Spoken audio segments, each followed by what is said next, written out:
Hi, everyone. Welcome back to another episode of Boost Up English on the Learning English with Podcast channel. I'm Andrew, and today we're diving into a really interesting topic: how to start thinking in English. And to help me with this discussion, I've got Emma here with me. Hi, Emma. Hey, Andrew, I'm super excited about today's topic because thinking in English is such a key step for language learners. It can be a bit challenging at first, but it's totally doable with the right mindset. Absolutely. I think a lot of people struggle with translating from their native language to English when they first start learning, right? Exactly. It slows them down, and sometimes the translation isn't accurate, which leads to confusion. But when you start thinking directly in English, things become a lot smoother. It's all about training your brain. So, Emma, let's get into it. What's the first tip you would give to someone who wants to start thinking in English? Well, I'd say start with simple things, like labeling everyday objects around you in English. For example, when you see a table, instead of thinking of the word in your native language and then translating, just say table in your mind.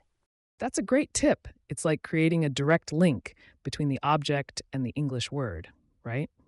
Exactly. And it's not just objects, you can do this with your daily routines too. For example, when you're making coffee, think through the steps in English. I'm boiling water, I'm adding sugar, and so on. It's about immersing your mind in the language. Yeah, I love that. So, step one, start labeling and thinking about your surroundings in English. What's another practical strategy? Another one I recommend is having conversations with yourself in English. I know it sounds a bit funny, but just talking to yourself in simple English sentences can really help your brain switch to thinking in the language. I do that too sometimes. It's like practicing without the pressure of talking to someone else. You can say whatever comes to mind, and it's a judgment free zone. Exactly. Plus, it helps you get comfortable forming sentences and thinking quickly in English, which is key.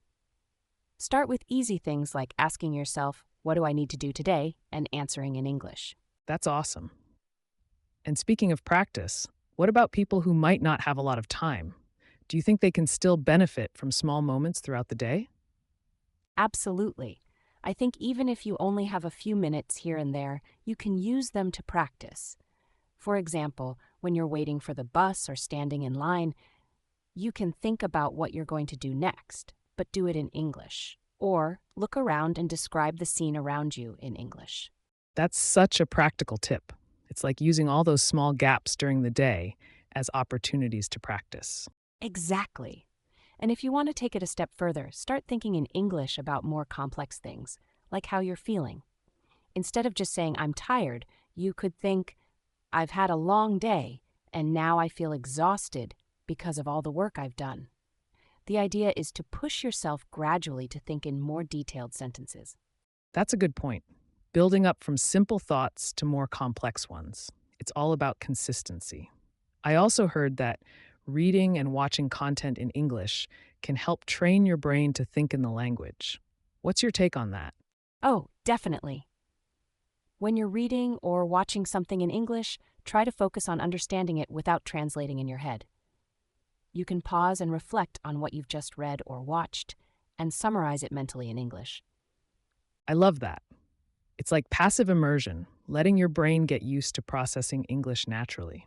And speaking of content, I think it's helpful to choose material you actually enjoy, right? Yes, that's crucial.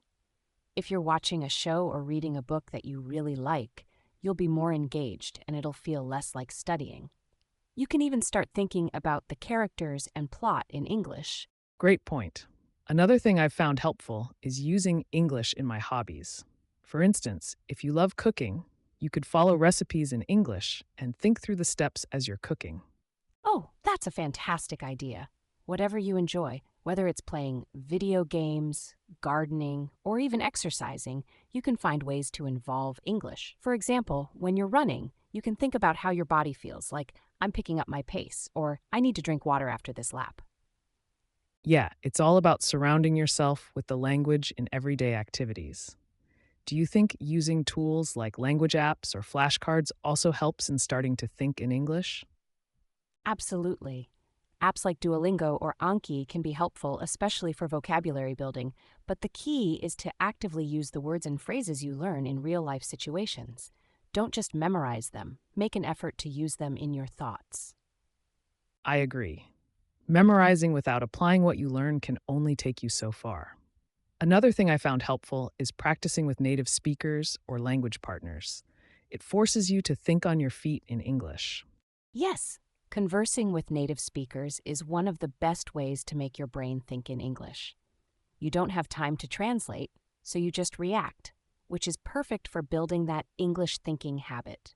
Totally. So, to recap for our listeners, we talked about labeling your surroundings, talking to yourself in English, using small moments throughout the day to think in English, reading and watching content without translating, engaging in hobbies in English, and speaking with native speakers or language partners.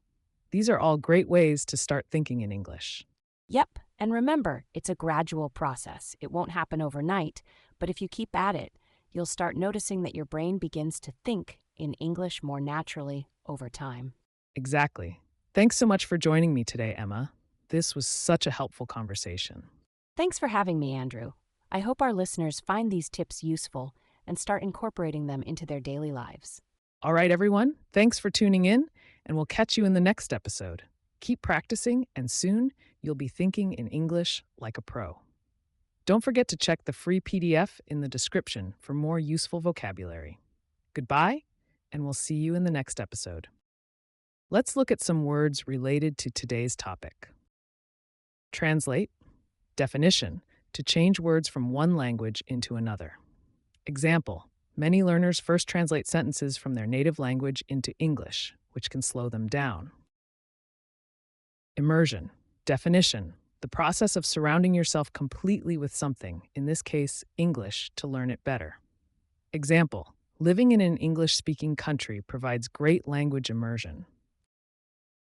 Label, definition, to name or describe something, especially using words. Example, try labeling objects in your home in English to help you think in the language. Routine, definition, a regular way of doing things in a particular order. Example, you can describe your daily routine in English to practice thinking in the language. Fluency, definition, the ability to speak or write a language smoothly and easily. Example, thinking in English is a key step to achieving fluency. Passive learning, definition, learning that happens indirectly, often without realizing it, such as watching TV or listening to music in another language. Example, watching movies in English without subtitles is a great way to engage in passive learning. Vocabulary, definition, the set of words known and used by a person. Example, expanding your vocabulary will help you think in English more naturally. Self-talk, definition, the act of talking to yourself, often silently, to practice a language. Example, self-talk is a great way to start thinking in English without feeling shy. Mental processing, definition, the way your brain processes or thinks about information. Example, when you begin to think in English, your mental processing in the language becomes faster.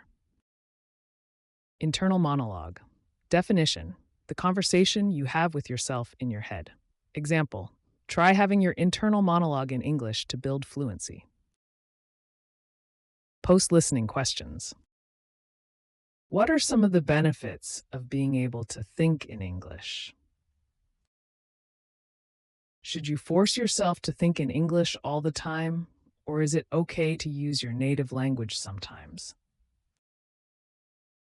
Do you think some people are naturally better at thinking in a second language than others?